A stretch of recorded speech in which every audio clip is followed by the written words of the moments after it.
Hey Aaron, so real quick, I set up your dashboard page so you can work with this. Let me. So what you've got now is under task management. We've got the client views, so these are our current leads and clients in there that have details, and then the tasks that you're working on. This is still your task filter. To create a new client or a new lead, just hit the new page from here. Fill in as much information as this that we have. And then if you want to put additional information in, click back into it, and then the whole panel opens up. So you can put really anything you want down here. When you're typing down in this bottom space, um, as soon as you start typing, all the templates go away. But if there's nothing in there, you'll see, um, well, maybe it didn't. You will see template options. So, like when we click into this again, Peter Noble, oh, it didn't do the template options.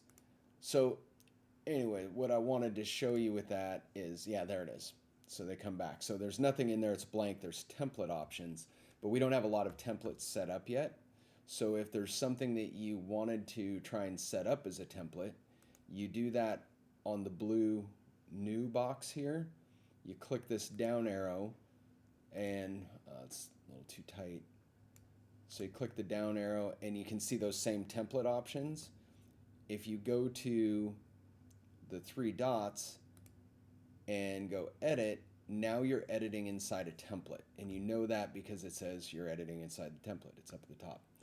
Um, and then we can put whatever we want in here. So if you want to break it out by contact details, so things we might need is H2 is your H2 header.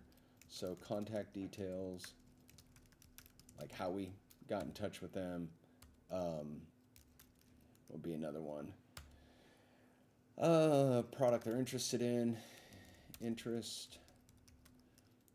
So, and we can just fill that in and create it as we go. Anytime you hit the backspace where it says space for AI, that'll give you AI tools. So you can just ask it to do something and it'll create it.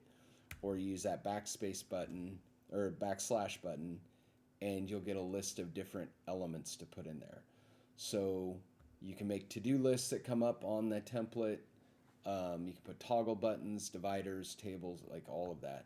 So however you want to customize, you can do that. I'll save this with just those notes in there. So anytime then when you create a new template, so what we just did there, so if I come back here and I do a new page and we click into it, this should have the stuff we just put in there. There it is. So it shows up in there. So there you go. Let me know. Okay, so he's back. Yeah. Yeah, I'm gonna accept it for him. So. All right. Just let me know if you have any questions.